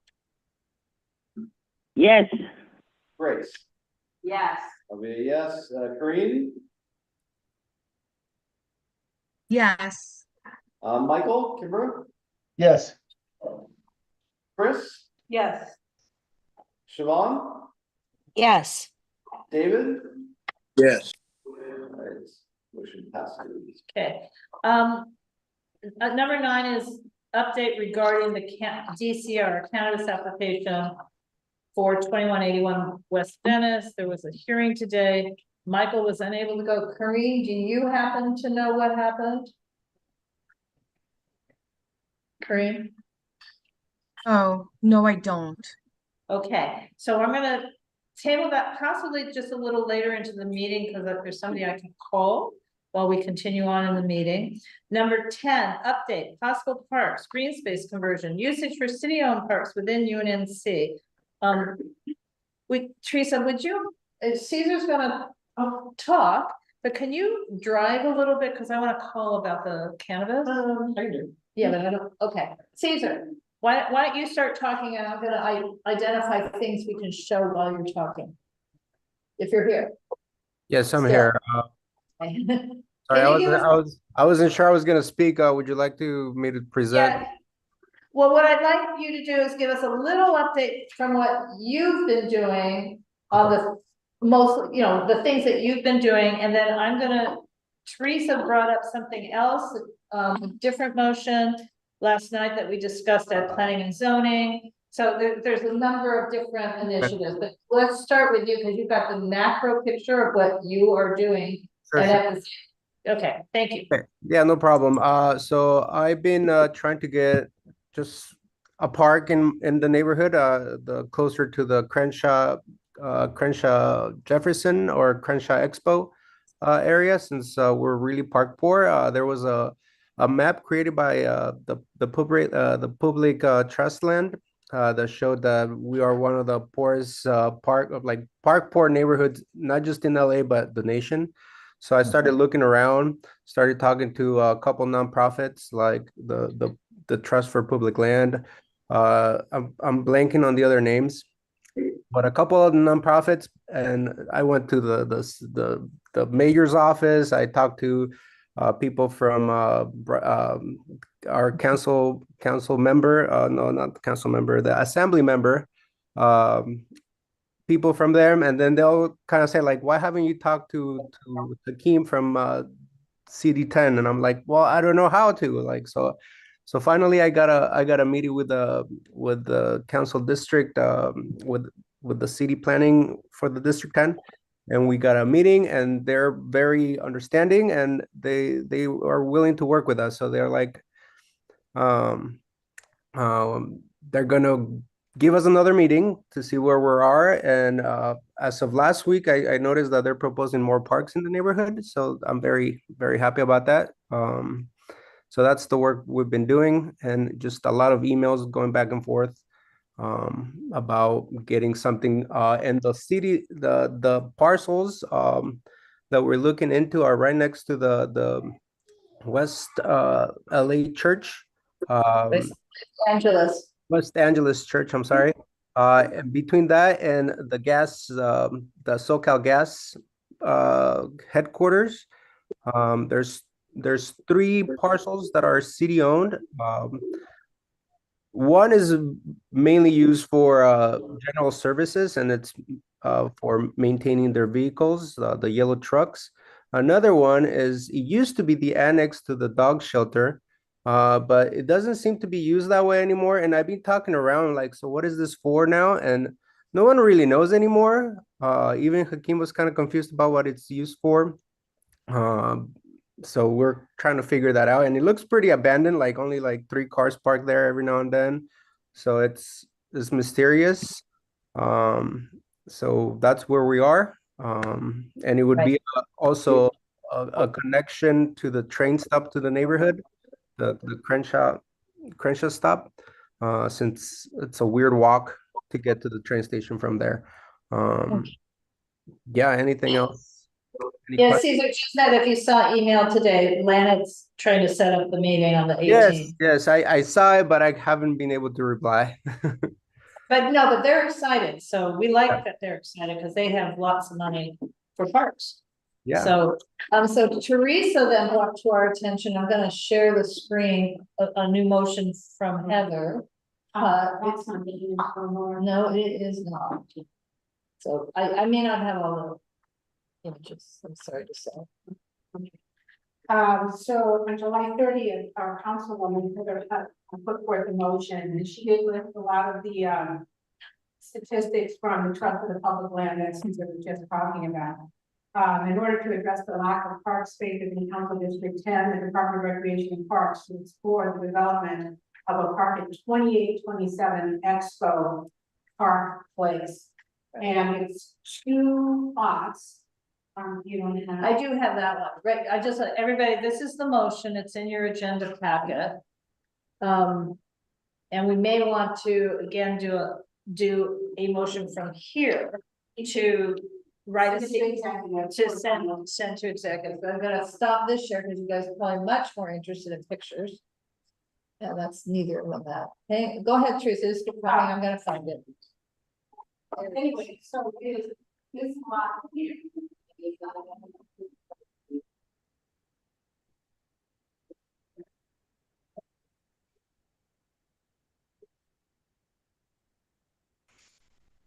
Well, this portion is just empty, and then that is just for. There it is. Here. So, for request now, we send it to recreation and parks, Bureau of Engineering. And, to ask them to report back on the feasibility of putting a park here, also to do some community outreach. So what I'm gonna, I'm gonna scroll to, she's also made a motion. Right, and I don't have that number, that's not in our council district, but it is a little bit sad. For this intersection, which now is public right of way, but to actually make it into a park. This intersection of the north and the Midge Hill and then. So it does seem like she's trying to identify a space where we can have parks. And I think this goes to the macro picture. Right, and then I'm showing you, and so this is one more picture. This is not on her radar, but it's a place that UNC has been talking about for a long time. This is Exposition Place, 1 block west of the site of the lot that Heather has identified as a potential park. So this is not a potential park. It's a very wide, like 50 feet wide alley. On the north side, you can see it's warehouse buildings. On the south side, it's the backyards of homes that are facing Obama. And on its, as you know, we're coming from Degnan, you know, that far perspective is Degnan, and it's heading towards Bronson and the train stations. So we have been talking for years about greening that space. You know, in other words, it's still an alley, it's active alley, but there's no reason why it shouldn't be a place where people can be walking from the residential area or biking to the train. So what we talked about last night at planning and zoning was that might have been someone at the door, was to write a letter to our council member, Heather Hutt, who's also the chair of the council's transportation committee. So that's different than the parks committee, the transportation committee, about considering all of this stuff in a macro sort of way. 36th Street, Exposition Place, Degnan, we want all of it. We don't want to pick and choose, and we don't want one to compete with the other.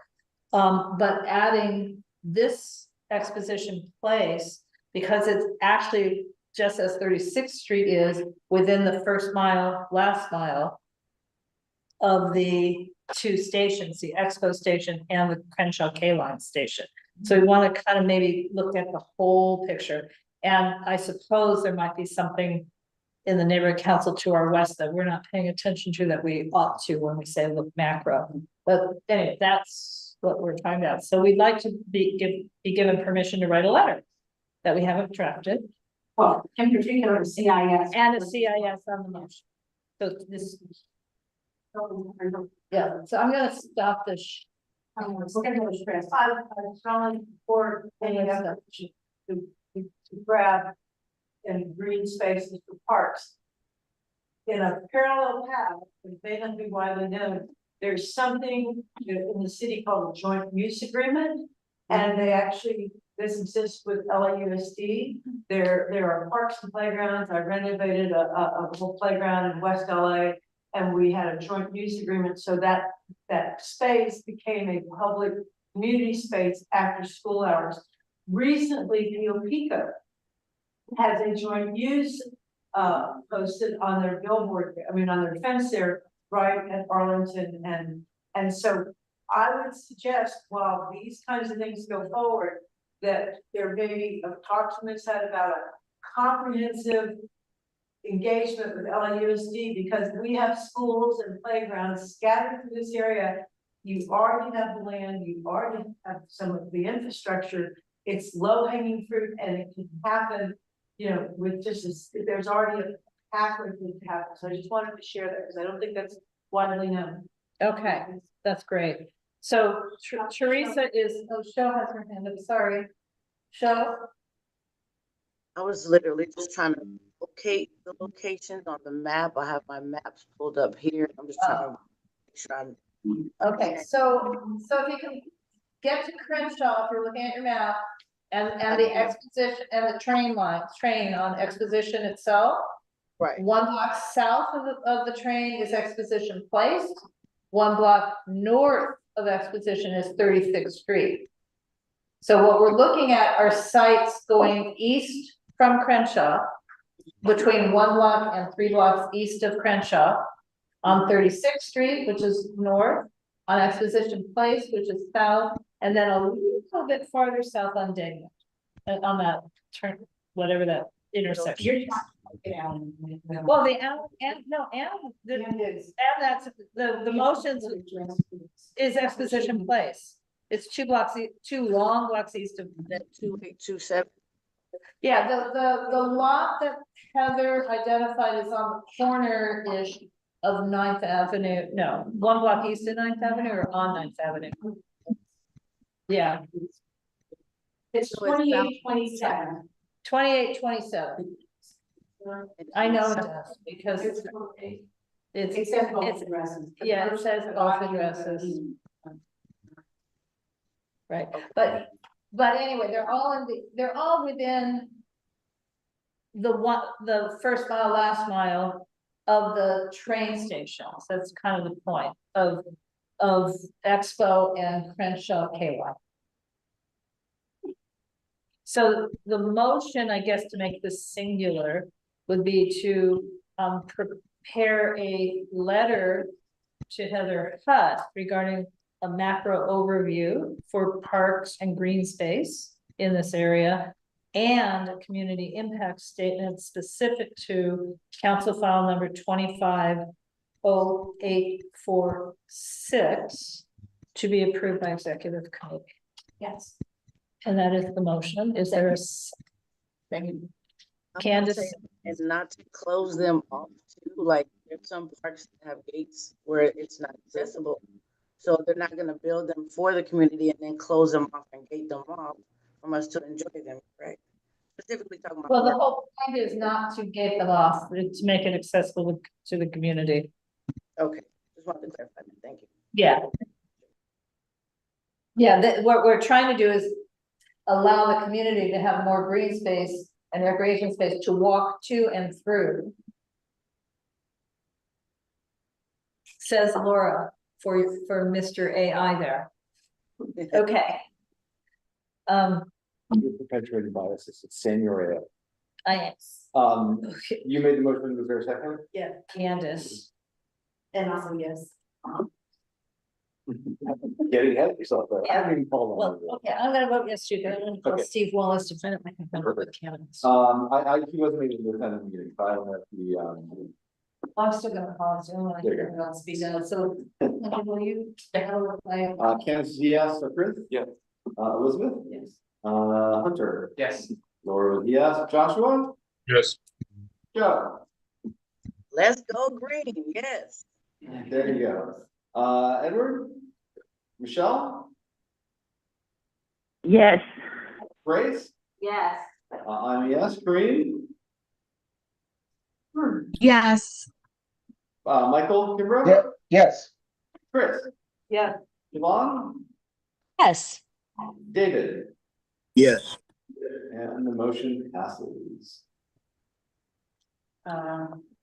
Next would be neighborhood council end of year review. Yes, okay, so because we have like we're negative 2 minutes, I'm gonna be real quick. So the neighborhood council sent out a survey, we're supposed to answer it. I think it'll help this year in terms of planning because it asks us what our goals were, so I kind of stuffed them out. In between putting together all of our events, things we supported in MPGs and going on the website. So I just kind of pull these together. The first goal would be engaging and empowering all community members through resource events and informational events, working with agencies and sponsoring cultural celebrations. The second is to improve green spaces and the overall environment in our neighborhood. And then the third larger goal would be to make a positive impact by partnering with other local nonprofits within UNNC's boundaries. So very quickly, we can scroll down to the partnerships that we have. So I made a list of all of our partnerships, talked about the events that we hosted as a form of outreach, talked about planning and zoning and their safety committee meetings and programming they have for the community. We got the wonderful radio at the end. So I just kind of did a recap of all of our events, made a list of partnerships with the organizations that we worked with throughout the year, talked about the firefighter celebration dinner. So basically, these are the things that I talked about. I'd say for next year when they do this, we could probably like bring to the council next month, like specific goals or things that we actually want to do so that when they send this next year, I don't have to do some pulling, but that's basically what it is. So, thank you very much, because it was hard work. Yeah. You know, because again, our stuff was all over the place. We're trying to pull it together, but it sits all over the place. At least at 6 places, other neighborhood councils do not have all their documents, period, so ours sits in place. The motion, I move that, UNNC is authorized to send this in to the department. I'm just gonna note that in case we can put it in. Is there a second? Second. Elizabeth seconds. And then is there any discussion or should, because we do have a few things we still have to do. Yeah, and I'll be very fast about it too. Okay, so, next up is. Wait, we haven't voted. Oh, sorry. And I think this does have to be BAC. Okay. Unfortunately. Candace? Yes. Clifford? Yes. Elizabeth? Yes. Hunter? Yes. Laura? Yes. Joshua? Yes. Joe? Yes. Edward? Michelle? I thought you just called my name. Yes. Grace? Yes. I'm a yes. Kareem? Yes. Michael? Yes. Chris? Yes. Siobhan? Yes. David? Yes. Excellent. Motion passes. So Elizabeth, we didn't make a plan about when we're gonna talk about how to set up the next one. Yes, so at our next executive meeting, you're welcome to come. I think we'll put it forth on the agenda for the next governing board in September, where we can actually set some goals of kind of our events and stuff. Chris Carlson? Now that we have our new board from the elections, historically, we often would actually have a retreat. Yes, And this this is, is the kind of thing that would be discussed and maybe the input Yeah, from the Chris, board. And I would. it's unfortunate that we took that item off this agenda because the agenda was too long, so we can't discuss it, but we can discuss it at executive. I'm just, I think that's good. But yes. Okay, guys, Oh, yeah, yes, we do need to do this. We're past time. All right, boom, so new fiscal year, money has reset, it's a lot less than last year, but I should know about what our rollover is by the end of the month. That's what they said at the funding meeting anyway. So, for now, July has 2 expenditures, the, subway for our refreshments for last, meeting, and then the Friends of Jefferson Library, their MPG for $800 for their event in the park, which is coming up in the next week or so. So the check is cut, they just have to cash it. And that's it for this. so wait, so you move that. Oh, so I move that the board approve the MRF for July of 2025. Is there a second? I'll second that. Hunter seconds, and that's a BAC head. Okay, rest candidates. Yes. So Chris? Yes. Elizabeth? Yes. Hunter? Laura? Yes. Joshua? Yes. Michelle?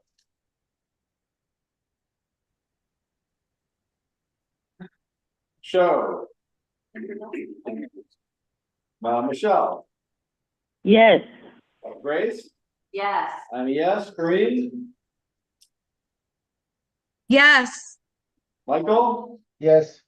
Chris? Yes. Siobhan? Yes. David?